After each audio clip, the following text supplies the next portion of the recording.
Hey everyone, welcome to Site Reliability Chats for the week of March 2nd through March 9th. I'm one of your hosts, I'm Jason Yee. And I'm Julie Gunderson, Senior Reliability Advocate over here at Gremlin. Hey, Jason, we have got some breaking news today. So it does look like Slack is actually currently having an incident right now. This is a pretty concerning situation, as we have seen that the emojis are broken. So very concerned about this. There are also some other issues that we're seeing, such as impacted calls, huddles, email processing, DM groups in the sidebar, search API errors.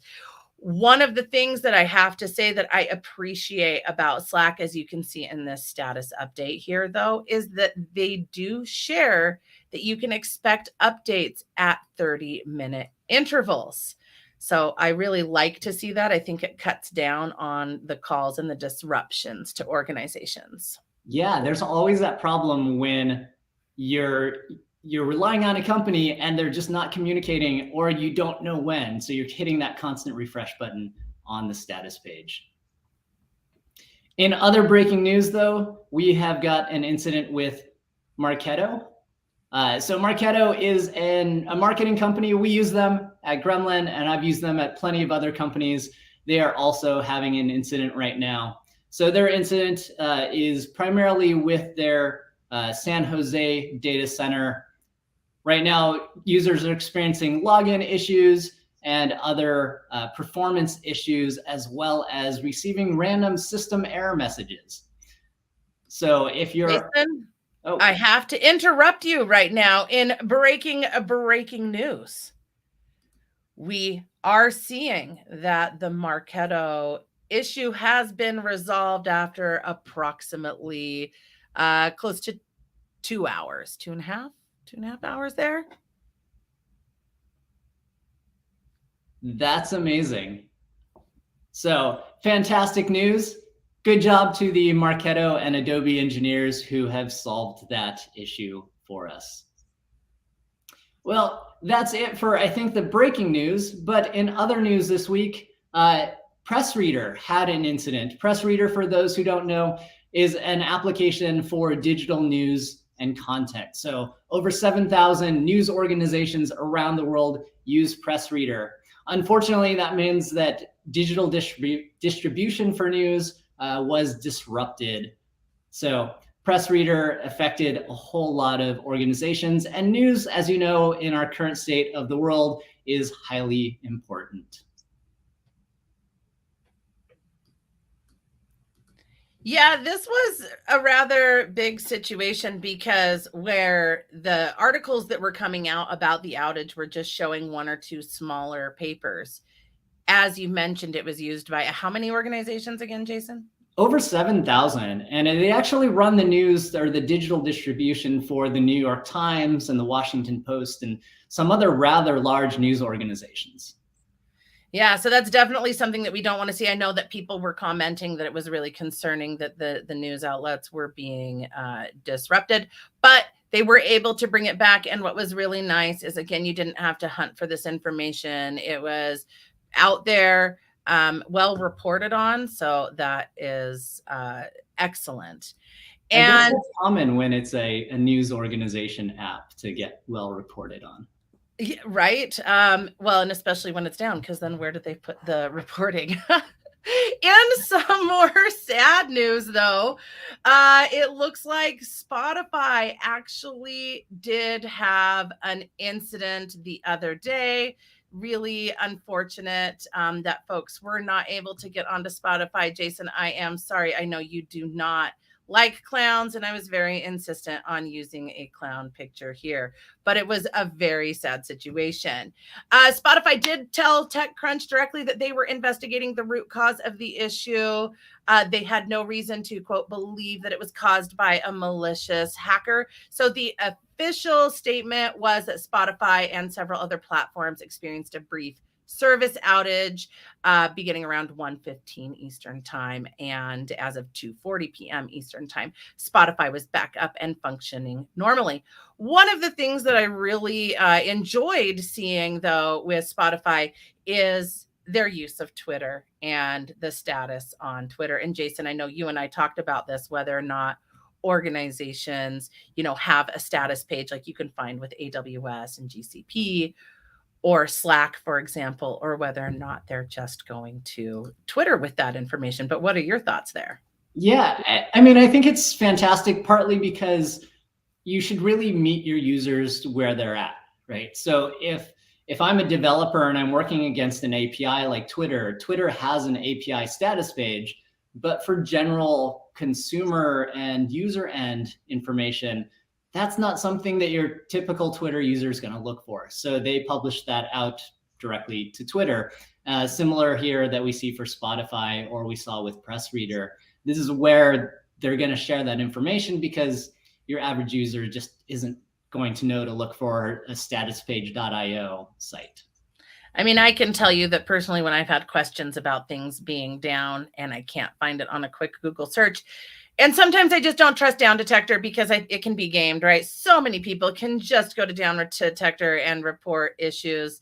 I do go to Twitter and I just search to see what my friends are saying or what other folks are saying. I find that Twitter now is the way to get that information just real time. Yeah, absolutely. In other news, that something that people thought was maybe related was that Discord was down this week. So they were aware of issues. They saw issues with people logging in and actually interacting on the platform. And it was a troubling issue to actually figure out what was going wrong. So a lot of folks are speculating that this happened at the same time as Spotify. So it must have been connected and it might have been related to a shared cloud provider or a shared service. Discord used this opportunity to encourage people to maybe step away from the screen, pursue some real life interaction and go outside and enjoy some fresh air. After digging into it, they realized that it was a lot of API error rate issues and push error rate issues, and the issue was ultimately resolved. Unfortunately, folks couldn't listen to their music while they were going outside, though. But great example of, again, another status being shown on Twitter as to the situation. In less than ideal news, there was an incident on Friday, the 4th, with the hospital in Spokane and the VA clinics in Coeur d'Alene, Sandpoint, Wenatchee, and Libby, Montana, and also in Ohio. But more than 200 patient records were affected by an error, which actually led to a near complete work stoppage in an actual pretty big series of problems that has plagued this software being used for these hospital systems. So when we look at that, you couldn't access patient records. This was a really unfortunate situation. They do say that there was no patient safety issues were caused because of this outage. They have not released what actually caused the outage, although folks were saying in different departments that they were still having issues accessing patient records. But we're going back to that point where now the government needs to get involved and understand and demand answers as to what occurred with this situation. And I think that that is something that we see more and more with outages, and not even necessarily outages that are life and death, like something like patient records. Yeah, this one was an interesting outage because from all the reports, it sounded like data was corrupted. So it was almost less of an access issue and more of a reliability, trustworthiness issue.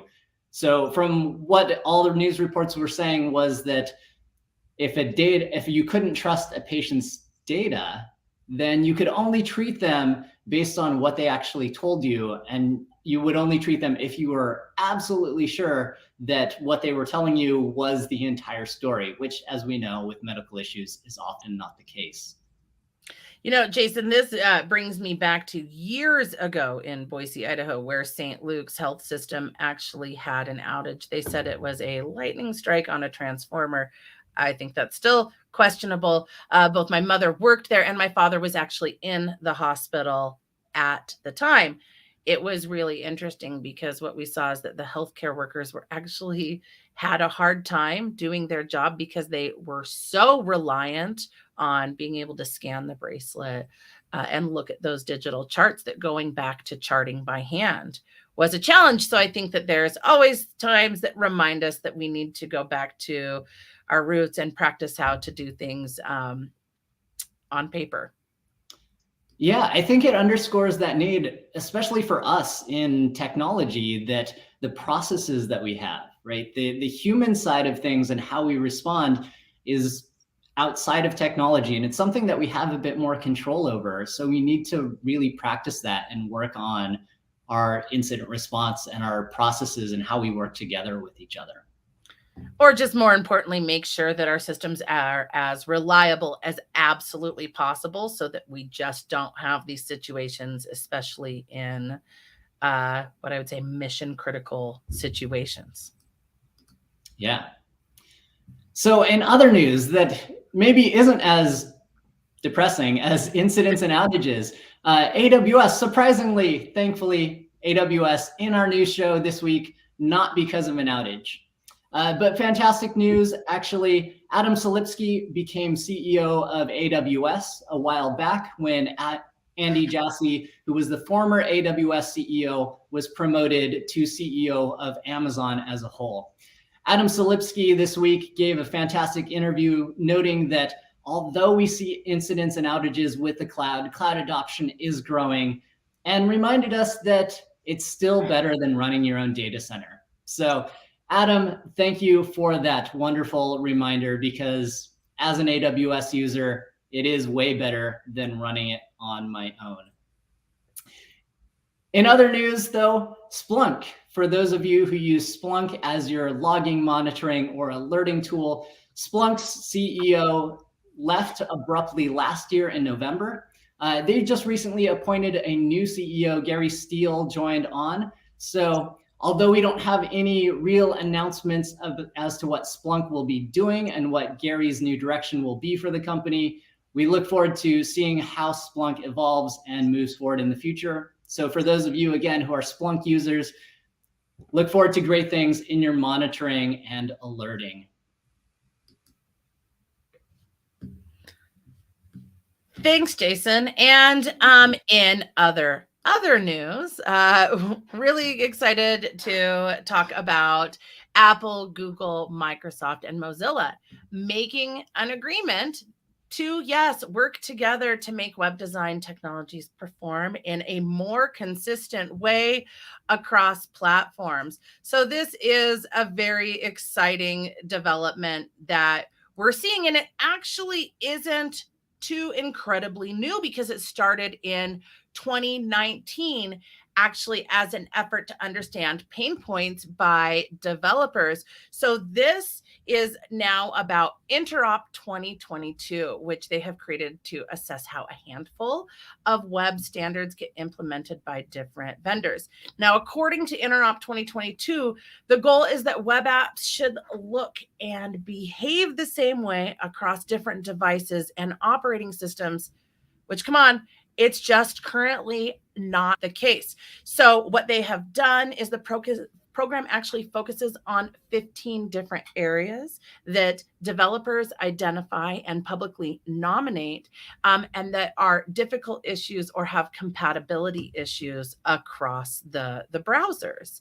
So I think that this is really exciting. I mean, we're 3 years from the start of it in 2019, right? But yeah, this is one that has plagued web developers for forever. I mean, this was the reason that I left front-end web engineering, was because I was so tired of trying to figure out the differences between Internet Explorer and Netscape Navigator way back in the day. And that was just with basic layout using tables, which was horrible.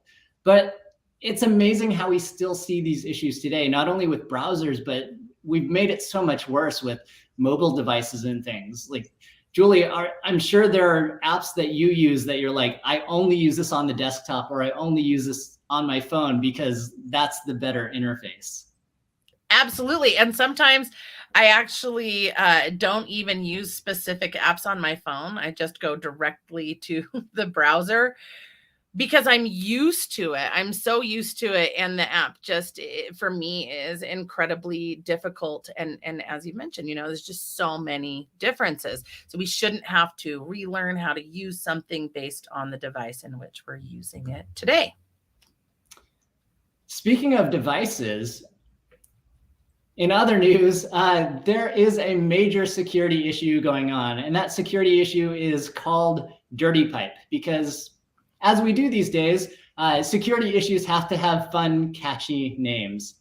So Dirty Pipe, not related to your plumbing, but related to the piping that goes along in the Linux operating system.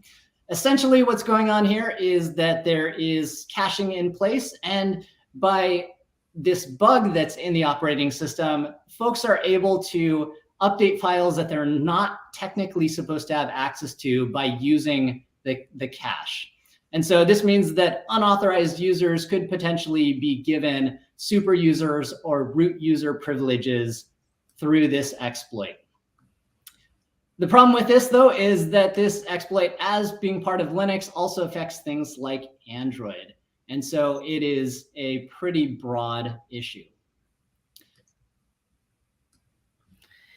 Now, Jason, let's talk about that, because there is a patch for this, right? So some folks are like, not that big of a deal to worry about because there's a patch, so should be just fine. However, you and I were actually chatting about this, and you had some pretty strong thoughts here.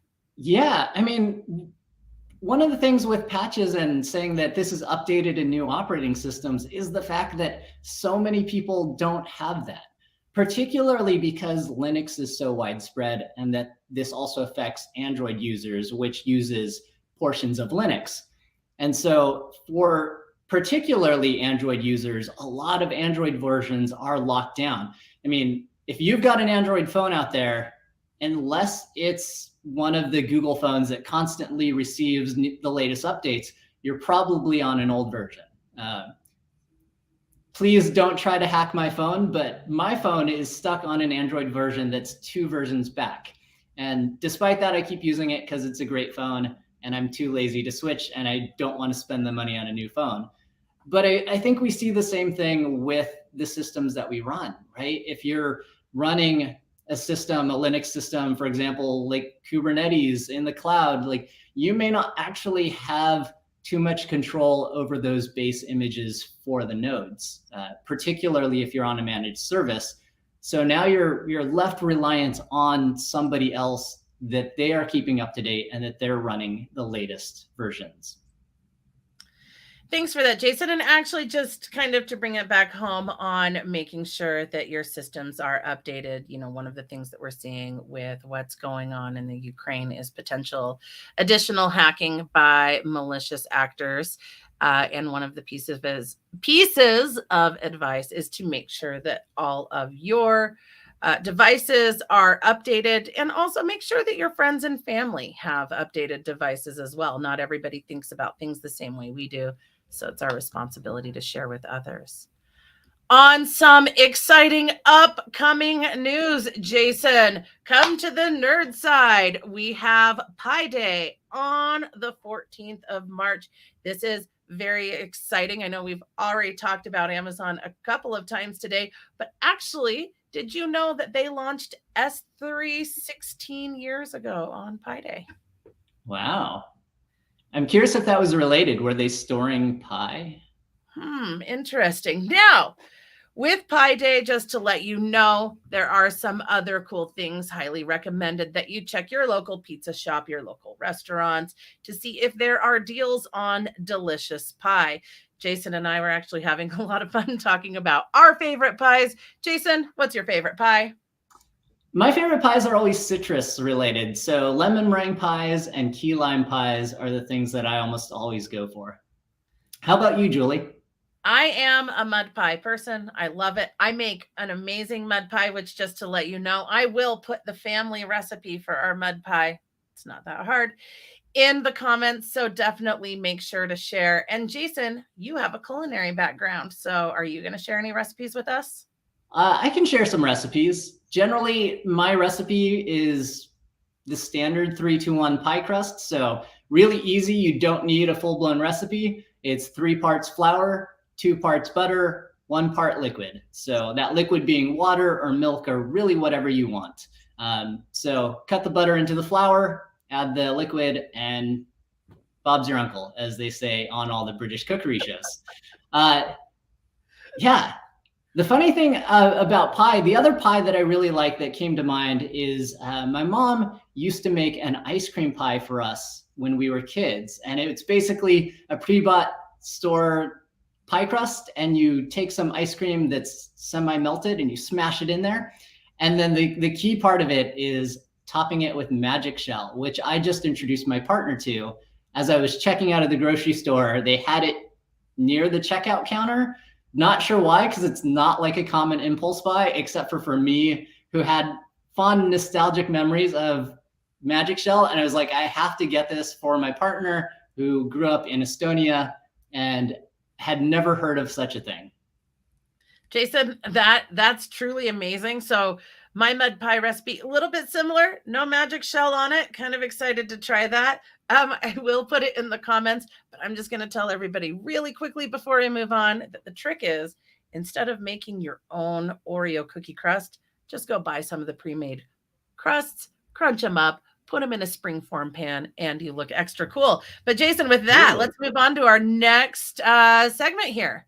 Yeah, we've got one more fantastic bit of news for you, and this one comes from HashiCorp. HashiCorp is a company that we love, particularly because we use a lot of their products. They make a lot of great developer tools that make developer and engineering lives easier. One of those is Packer. Packer is their tool to create VM images and container images, and Packer is now generally available, which is shocking news for most of us, because most of us have been using Packer for quite a while without realizing that it wasn't generally available, that it was still considered a beta product. That news leads to our final segment, which is our hero of the week. So our hero of the week this week is the documentation teams at HashiCorp. The documentation teams have made us feel so supported and provided so much information about all of their beta products that we've never even realized that they're beta products.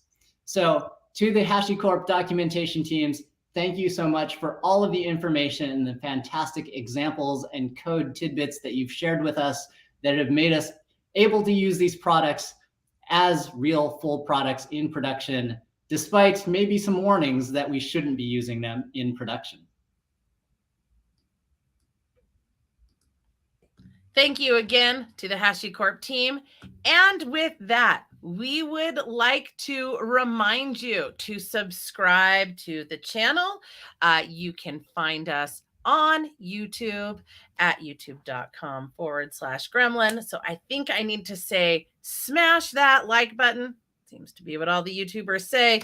Hit that notification bell and definitely make sure to subscribe. And with that, thanks for joining us today, and we will see you next week for Site Reliability Chats.